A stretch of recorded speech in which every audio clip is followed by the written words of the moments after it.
요즘 저는 계속해서 예배의 중요성, 이 제사에 대해서 말씀을 좀 전하고 있습니다. 그래서 오늘도 5대 제사라는 것으로 함께 말씀 나누면 좋겠습니다. 여러분이 드리고 있는 예배, 그러니까 구약에서는 제사이죠. 이 제사는 어떤지 모르겠습니다.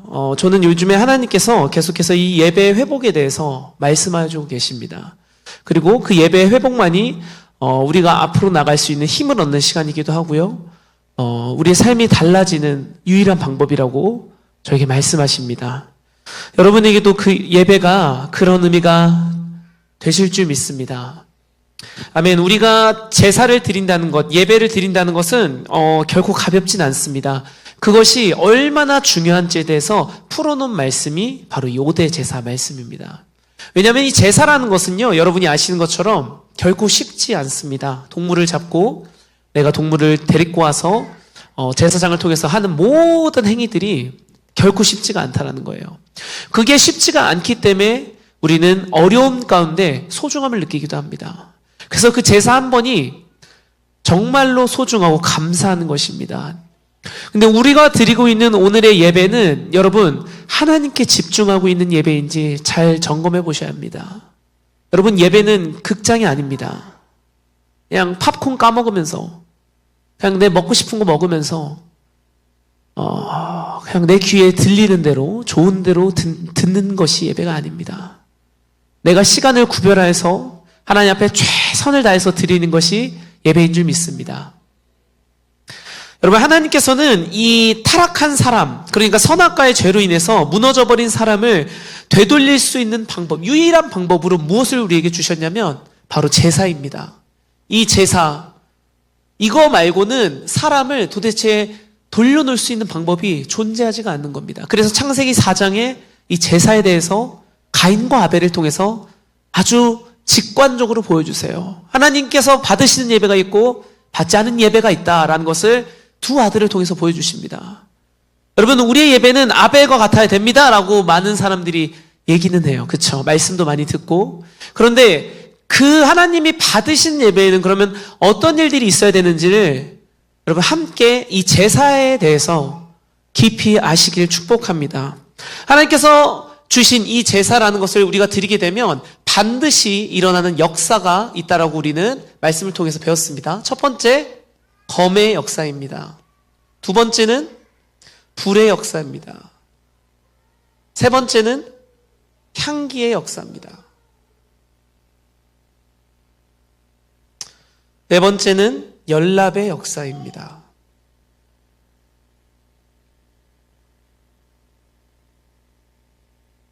우리가 제사를 드리기 위해서 제단에 이렇게 제물을 올려놓고 검을 가지고 제물을 어떻게 하죠? 다 각을 뜨고 쪼개고 하나님께 올려드린 겁니다. 아주 정성스럽게. 그런데 그 과정도 결코 쉽지가 않아요. 그래서 이 검이라는 것은 우리가 말씀 히브리서 4장 12절에 보면 하나님의 말씀은 양 좌우에 나서 어떤 검보다도 예리하다 해서 우리의 관절, 골수, 영혼 모든 것을 찔러 쪼갠다라고 성경은 얘기합니다. 그렇기 때문에 이 검의 역사라는 것은 이 제사 당시에 이 네 가지가 일어나야만 하나님께서 예배를 받으셨구나 우리는 그렇게 알았습니다. 그런데 그렇다면 오늘 우리가 드리는 예배가 이 제사랑 달라졌나요? 아무것도 달라지지 않았어요. 그냥 장면이 바뀌었을 뿐입니다. 시대가 달라지면서 예수 그리스도가 오심으로 그 의미는 같지만 예배라는 이 형식으로 달라진 것 뿐입니다. 그렇기 때문에 제사에 일어났던 이 역사가요, 오늘날 우리가 드리는 예배에도 일어나야 될 줄 믿습니다. 그 첫 번째가 검의 역사인데요, 말씀이 들어가면 말씀은 날카로운 그 어떤 검보다 더 날카롭기 때문에 살짝 닿으면 어떻게 될까요? 좀 아파야 됩니다, 여러분. 좀 정신이 바짝바짝 들어야 돼요. 아까 제가 예초를 하는데 돌이 엄청 튀기더라고요. 지금 허벅지에 멍이 든 것 같은데 너무 아프더라고요. 돌이 한번 날라와서 저를 딱 때리면 정신이 번쩍 나야 됩니다. 약간 겁이 나야 돼요. 저거 좀 멈출까? 이런 생각이 들 정도로 겁이 나야 됩니다. 그렇다고 두려워서 도망가란 얘기가 아니라 말씀은 그 정도로 예리하다라는 거예요. 너무 날이 서 있어요. 여러분, 날 서 있는 칼 앞에 서면 얼마나 조심하게 되십니까? 그런 것처럼 이 검은요, 그런 의미가 있다는 거예요. 하나님의 말씀을 여러분이 예배를 드리면 그런 일들이 일어난다는 거예요. 여러분이 말씀을 들을 때 가볍게 들을 수가 없다는 거예요. 너무나 두려운 마음으로, 떨리는 마음으로 하나님을, 그래서 우리가 뭐라고 표현하냐면 경외한다 이렇게 표현합니다. 그것은 두려워서 도망간다는 얘기가 아니라 너무 크시고 너무 지존하시고 너무 엄청나신 분이기 때문에 그 앞에서 우리가 그냥 자연스럽게 무릎 꿇고 엎드리게 되는 거예요. 여러분, 첫 번째로 예배에 왔다면 그런 일이 있어야 돼요. 그런데 그 말씀이 들어왔는데 어떻게 잠이 옵니까? 그것은 내가 지금 제대로 예배를 드리고 있지 않다라는 것입니다. 두 번째는 불의 역사입니다. 각을 떠서 제물을 올려드리면 하나님께서 받으셨다는 증거로 어떤 것을 내리신다고요? Fire, 불을 내리신대요. 엘리야의 그 제단에 내리셨던 것처럼 그 불을 내리셔서 그 제물들을 싹 다 태워버리신대요. 그것을 다 태워지는 작업.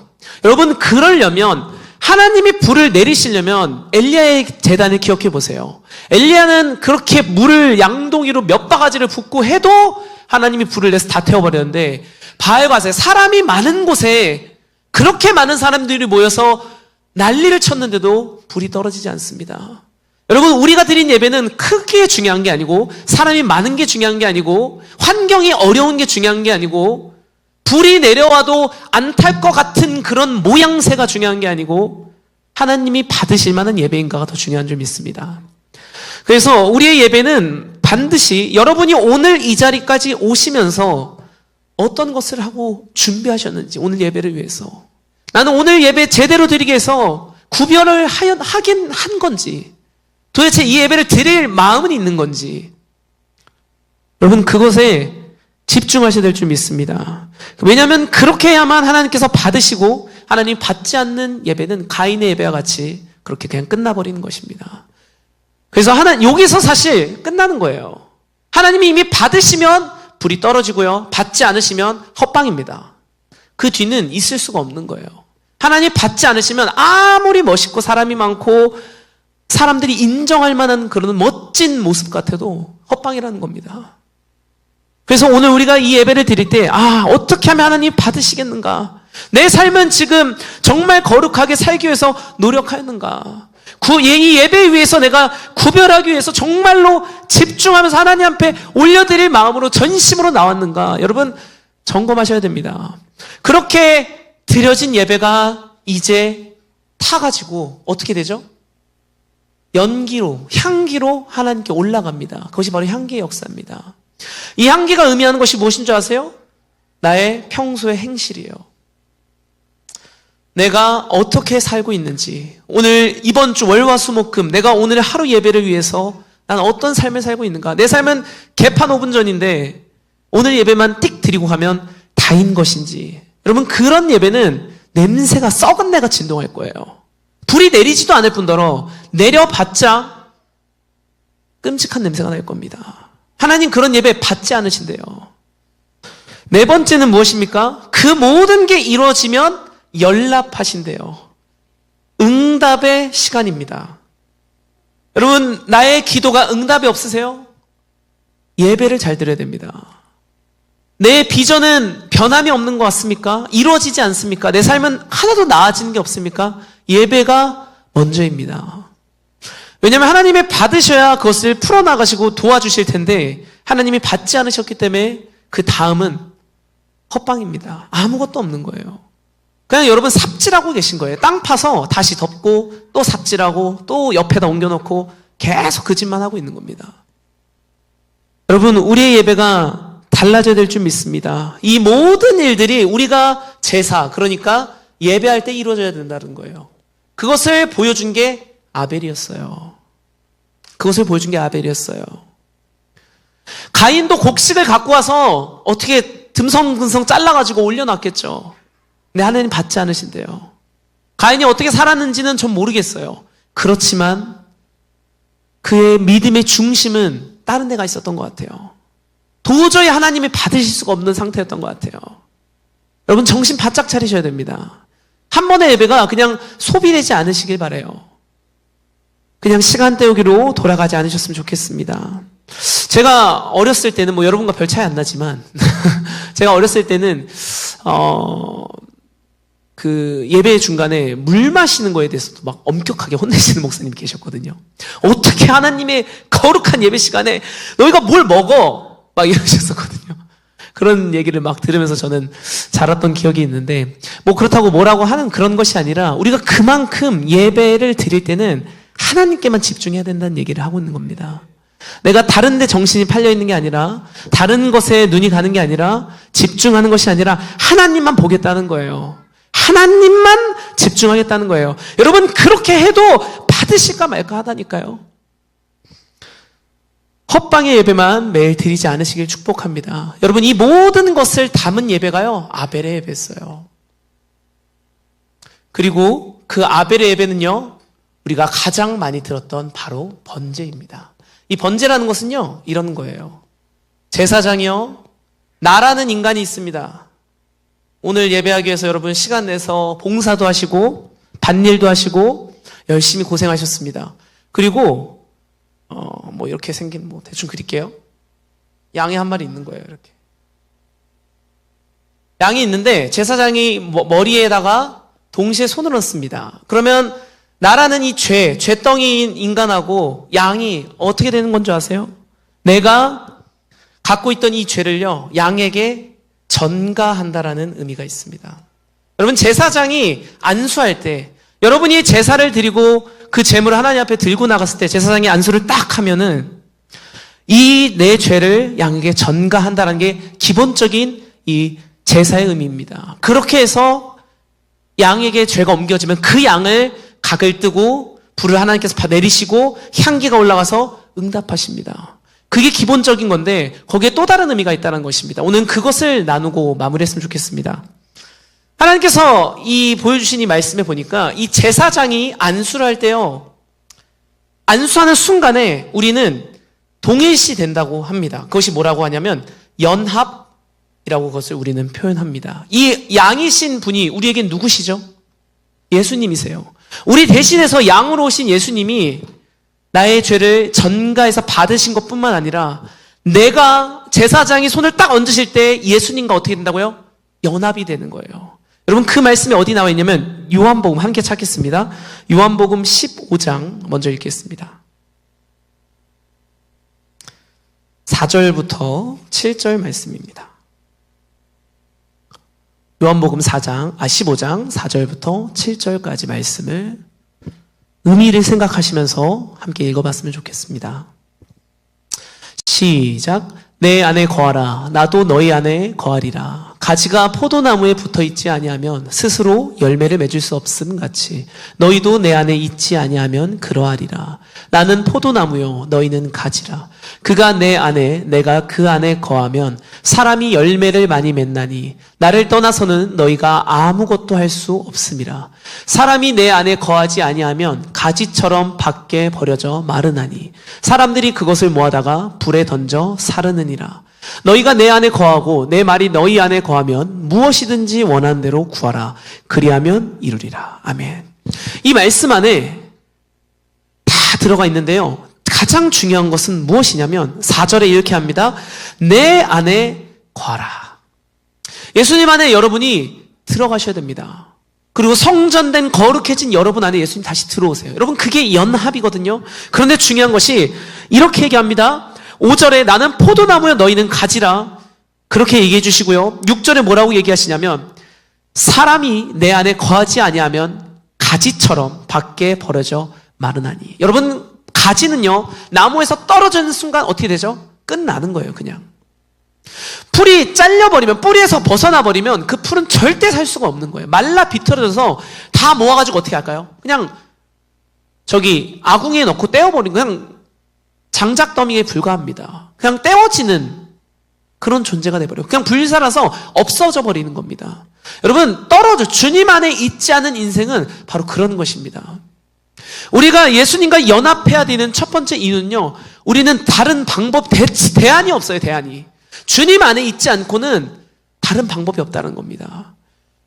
그것을 이렇게 표현합니다. 제사장이 우리의 머리와 양의 머리에 예수님의 머리에 손을 얹었을 때 여러분이 주님 안에, 그리고 제사로 인해서 깨끗해진 여러분의 몸에 주님이 안에 들어가는 이 작업을 여러분 연합이라고 합니다. 근데 사실은 우리가 주님 안에 있지 않고는 다른 방법이 없는 거예요.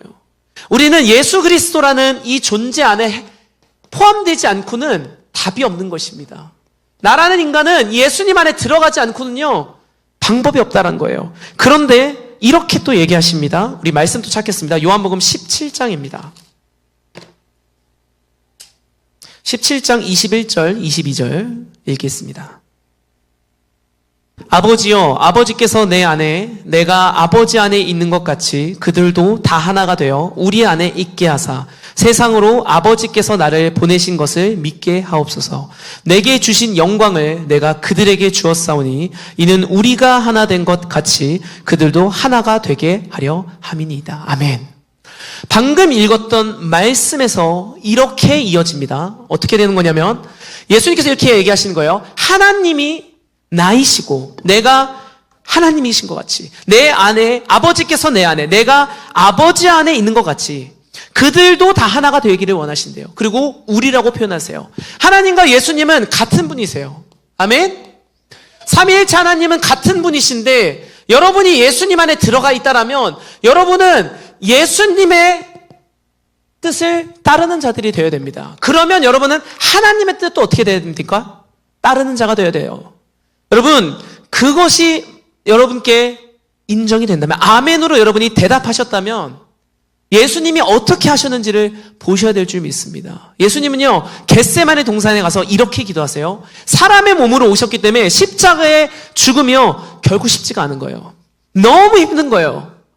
죽겠는 거예요. 근데 거기서 계속 기도하세요. 땀이 피가 될 때까지 계속 미친 듯이 기도하세요. 내가 할 수 있는 모든 걸 다해서 기도하세요. 그리고 마지막에 그렇지만 아버지 뜻대로 하옵소서. 여러분 그게 무슨 얘기입니까? 하나님 뜻에 따르겠다는 거예요. 내 뜻을 버린다는 것입니다. 여러분 예수님은 이 땅에 오셔서 나의 지정이, 나의 뜻, 나의 생각, 나의 판단을 다 버리고 어떻게 하셨다고요? 아버지의 뜻을 따르신대요. 다시요. 여러분이 제사장이 손을 얹었을 때 여러분과 예수님이 연합이 돼서 한 존재가 되었다면 여러분은 예수님이 하신 것처럼 예수님의 뜻을 버리고 하나님의 뜻을 선택한 것처럼 우리도 그래야 될 줄 믿습니다. 그래서 우리의 뜻을 반납하고 하나님의 뜻을 따라갈 때 그때만 우리가 살게 되는 줄 믿습니다. 아멘. 그것이 오늘 이 말씀입니다. 요한복음 17장 21절 22절에 얘기하는 것은 그래서 여러분께 우리가 하나가 된 것 같이 그들도 하나가 되게 하려 함이니이다. 할렐루야. 우리가 하나가 돼서 이제는 내 인생도 중요하고 내 생각도 중요하고 내 이익도 중요하고 내 유익도 중요하고 내 가정 환경도 중요하고 다 중요하지만 이제는 하나님의 뜻을 함께 쫓아야 될 줄 믿습니다. 여러분 하나님 뜻은 무엇입니까? 딱 한 가지밖에 없잖아요. 이 땅 끝에 복음이 전해지는 거. 여러분 그거 하나에 집중한다라는 거예요. 이 지금 요한복음 말씀 뭘 얘기하십니까? 우리 모두가 하나님의 뜻, 우리 모두가 복음 전하는 거 그거 하나에만 집중하자라는 거예요. 여러분 그렇게 되려면 어떻게 되겠습니까? 오늘 우리가 드리고 있는 예배, 이 일이 어디서 일어난다고요 지금? 제사 드릴 때요. 예배 드릴 때 우리와 예수님이 연합되는 놀라운 일들이 일어나고 있어요. 여러분 그런데 이 예배에 성공하지 못하면 헛방이라니까요. 그래서 여러분이 예배에 성공하실 때 하나님께서 이 놀라운 일을 인도하시는 거세요. 예배에 여러분이 집중하고 성공하실 때 그런 자만이 복음을 전해야겠구나라는 생각이 들지 예배에 실패하는 사람은 그런 마음이 들 수가 없다는 거예요. 오늘 빨리 돌아가서 내 일정이 있고 할 일이 많은데 내가 이것도 해야 되는데 저것도 해야 되는데 여기에 집중해야 되는데 그럴 수밖에 없다는 거예요. 여러분 그런 마음이 드십니까? 정신 차리셔야 됩니다. 예배에 집중하셔야 돼요. 예배가 회복이 일어나야 됩니다. 달라져야 되는 줄 믿습니다. 그렇게 하나님을 쫓다 보면 인생이 달라지는데요. 그 분이 바로 여러분이 계속 스피치 하셨던 이승만 대통령이십니다. 여러분, 이승만 대통령은 한 성감옥에 들어가서 주님을 만나버려요. 성경을 배우고 알았지만 진짜 고난 가운데 주님을 만나버려요. 그리고 회복이 일어나기 시작하니까 이승만 대통령이 나라를 세우기로 결정을 합니다. 그리고 우리가 살고 있는 이 대한민국을 만들어 가세요. 그런데 이 대한민국은 이승만 대통령이 자기의 부와 명예를 위해서 만드신 나라가 아니라는 것입니다. 그냥 거기 대통령 해가지고 떵떵거리면 살기 위해서 그렇게 살고 있는, 그렇게 하신 대통령이 아니라는 거예요. 오늘날의 이 대한민국의 역사는 부정선거를 연결해서 권력을 장악하려고 그렇게 했다라고 비난하지만 그러기 위해서 나라를 세운 게 아니었다는 거예요. 이승만 대통령은 예배의 회복이 일어난 자였기 때문에, 하나님의 이 마음을 알았던 자였기 때문에 나라를 세웁니다. 왜요? 복음의 나라, 이 대한민국이 복음의 나라가 되어서 땅끝까지 복음이 전해지는 하나님의 비전을 받으신 거예요. 대한민국을 통해서 저 예루살렘 끝까지 복음이 전해져야 되는데, 그러려면 이 나라가 이렇게 해서는 안 되겠구나. 그러려면 이 나라가 공산주의면 답이 없는 거구나. 그러려면 이 나라를 자유민주주의, 하나님의 방법으로 세워야겠구나. 그래서 이 나라의 건국 기둥에 기독교 입국론이 들어갑니다. 자유민주주의가 왜 생기겠습니까? 여러분, 이승만 대통령이 집중하는 것은 복음을 전하기 위해서라는 거예요. 여러분이 광화문에 나가서 스피치도 하고 워십도 하고 뭐 여러 가지를 하시죠. 모든 것 왜 하십니까? 복음 전하기 위해서. 이 나라 살려서 어디다 쓰시려고요? 내 자식 잘 먹고 잘 살게 하려고? 아니에요. 복음 전하기 위해서. 여러분, 우리의 뜻은 모든 것이 다 다른 모양이겠지만 다 통합되어서 어디로 가야 되는 줄 아십니까? 복음 전하기 위해서. 그게 오늘 우리가 읽었던 그들의 뜻이 하나가 되게 해달라. 그것이 하나님의 말씀인 줄 믿습니다. 오늘 말씀을 정리하며, 여러분이 예배에 성공해야 되는 이유는 이 모든 역사가, 지금 제가 처음부터 끝까지 말씀드린 모든 일들이 예배 하나 성공하면 다 이루어진대요. 그러면 내 마음도 하나님께서 바꿔주신대요. 복음 전해야겠구나라는 마음으로. 저는 어렸을 때부터 어떻게 저 사람은 저렇게 복음에 미쳐 살까라고 생각을 했어요. 내가 노력하면 그렇게 될까? 근데 그게 아니었던 거예요. 지금 와보니까 예배에 성공한 자는 자연스럽게 하나님께서 그 마음을 바꿔가시는구나, 만들어 가시는구나. 그래서 우리가 처음으로 집중해야 될 것은 예배인 줄 믿습니다. 여러분, 그리고 이 말씀 모든 것을 제사장으로서 하나님의 말씀을 대원해서 말씀 전하시는 목사님, 여러분, 목사님의 말에 그래서 우리가 조건이 필요 없는 거예요. 무조건 순종하는 겁니다. 그것밖에 예배에 성공하는 방법이 없대요. 내 뜻 다 살아있는데 어떻게 예배에 사시겠습니까? 힘들거든요. 예수님이 그랬던 것처럼 정말 힘들거든요. 여러분, 기도하시다가 땀방울이 핏방울이 돼보셨나요? 아직 안 돼보셨죠? 더 우리는 죽어야 될 줄 믿습니다. 저를 포함해서 우리는 더 부르짖어 기도해야 될 줄 믿습니다. 더 죽어줘야 돼요. 더 죽고 더 죽고 더 죽고 아무것도 남지 않았을 때, 고운 가루와 같이 아무것도 남지 않았을 때, 그때 정말로 예배 회복이 일어나고, 그리고 그때 우리의 삶이 달라지고, 그때 하나님이 예배를 받아주시고, 그때 응답이 일어나고, 그때 우리나라가 달라질 줄 믿습니다. 아멘. 그래서 여러분이 스피치한 거 다 너무 좋습니다. 그렇지만 그거에 플러스로 예배를 붙잡으시길 축복합니다. 그래서 반드시 예배에 성공하시는, 오늘 예배가 이렇게 또 지나갑니다. 내일 예배는 어떻게 하실지 우리의 마음 상태에 따라 다르다는 거예요. 여러분, 어떻게 결단하시는지에 따라 다르다라는 거예요. 몇 시간 안 남았습니다. 지금 어떻게 하시는지 선택하시고, 그 선택의 결과는 언제 드러나냐면 훗날에 그 사람의 인생을 한번 보세요. 어떻게 달라져 가는지, 하나님이 그 사람을 어떻게 사용해 가시는지 한번 확인해 보세요. 하나님이 사용해 주시는 사람은 다르더라고요. 여러분, 옆 사람 잘 되는 거 보고 부러워하지 마세요. 그 사람은 그만큼 죽은 거예요. 그만큼 노력한 거예요. 하나님 안에서 그만큼 대가를 지불한 거예요. 공짜가 없더라고요. 그러기에 오늘 하루도 결단하시고 주 앞에 다시 돌아가셔서 처음부터, 예배의 그 첫 순간부터 하나님 앞에 집중하시는 여러분 되시길 간절히 축복합니다.